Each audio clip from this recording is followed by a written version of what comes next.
All right. EA Sports is coming out soon. They've been drumming up the publicity. Apparently Pat's that includes finally getting Arch Manning. He put out on social media, the Texas backup quarterback, I'm in the game. He had previously opted out of the game, which I thought was kind of odd. On3 is reporting he's going to get 50 to 60K to promote the game. Mind you, he's not the starter.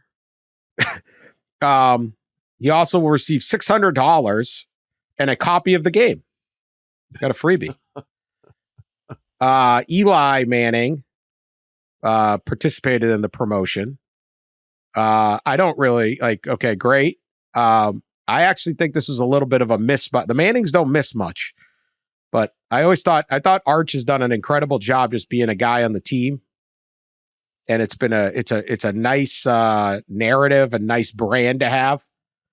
But when he's like opting out, now he's opting in, he's getting extra money. I don't know that the money's worth people going, what the heck, man? Especially for the Manning family. But Pat, I'm sure you're excited that Arch is in the game. I prefer Pong. Pong. I know that is going to be the drop at the beginning. I prefer Pong. Joe is going to use this. Absolutely. I prefer Pong. That's a great one. Ross, you give a crap? Hard-hitting questions I ask. Okay. No, not really. In fact, when I saw the reports that he wasn't going to be in the game a few months ago, I immediately thought, this can't stand, right? I mean, like eventually he's gonna be in the game, and it is weird. Like you mentioned, it being a miss. Yeah, he's been, and this was the case throughout his high school recruitment. I remember doing a story on him as a freshman in high school, and I couldn't even talk to him. They wouldn't let me talk to him, and really, his parents wouldn't talk either. So they're very closed off. They want everything about the team, right? Not a lot. And this was a little different. We saw the video and it went viral with Eli. So it was kind of unusual. But he's in the game, Dan. Not a real big PR stumble. I mean, I don't want to make it like it's that bad. It's not. Someone's going to clip that like I'm bashing it's like whatever. But it's just sort of a little bit off the deal. But hey, 50, 60 grand. I'm not in the game. This pod isn't in the game, so I don't even know what EA Sports is talking about. Well, when are they going to build out that element of the game to have podcasts talking about the game? Imagine people playing a video game to play this podcast. That's going to be a big seller. I'm bored and I'm the host. No, I'm like, this is exciting. You sure you don't want to talk about like the EA Sports defensive ratings? Like, no, I'm going to talk about I'll talk about the funeral at Bryant-Denny Stadium. There you go. Oh, yeah. It happened. I have pictures even. I have answers. Okay. So the player was Cotton Clark. Cotton Clark played for Bear Bryant. Cotton Clark was like friends with Joe Namath. There's all sorts of very fun Cotton Clark stories. Cotton Clark is such a great 1950s, 60s college football name. Alabama Clark. Specifically, especially Alabama. Yeah. It's perfect. Yeah. Oh, he'd lower that shoulder and run right through you in the Oklahoma drill. Oh, that old Cotton. Man, you didn't want to get a hit from old Cotton. That's right.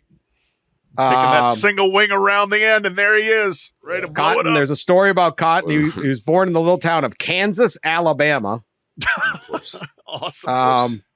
Surprised it's not like hot coffee in Mississippi. I mean, he learned to play when he's very young. It was the only thing we had to do. It was football or nothing. Or Pong. He also played basketball and baseball too. Coach Bear brought him in. It was the best thing that ever happened. He got to be a scholarship. He said he called Bear Bryant super nice, but you'd better do what you're supposed to. He played alongside 4 years. He had Joe Namath as his guy. Just, I don't know, whatever. So Cotton Clark is the player. His wife passed away back in 2001, and he held the to answer a couple of the questions, a memorial service.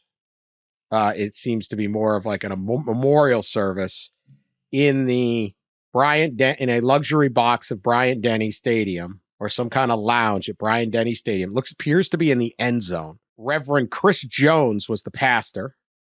There was the body, no remains were present. So Pat's question of how do you get the coffin in an elevator, fortunately is unanswered. Yeah. Although thinking about the history of Bryant-Denny, it's probable. Is it probable that a coffin has been in the elevator at some point? I don't think we can rule it out. No. I don't think we can rule it out. But they had a ceremony. They watched the first half of the Florida-Alabama game. They had a ceremony at the half. Reverend Jones, Pastor Jones, and then they watched the second half, and the Tide came and beat Florida 31-29. I have a picture of the family there dressed up for this event. Fantastic. So it did happen. It's a true story. There was a funeral / memorial service at Bryant-Denny. It's an excellent SEC story. I'm glad it's been verified. Revenue, baby. Peace. Revenue. Yeah.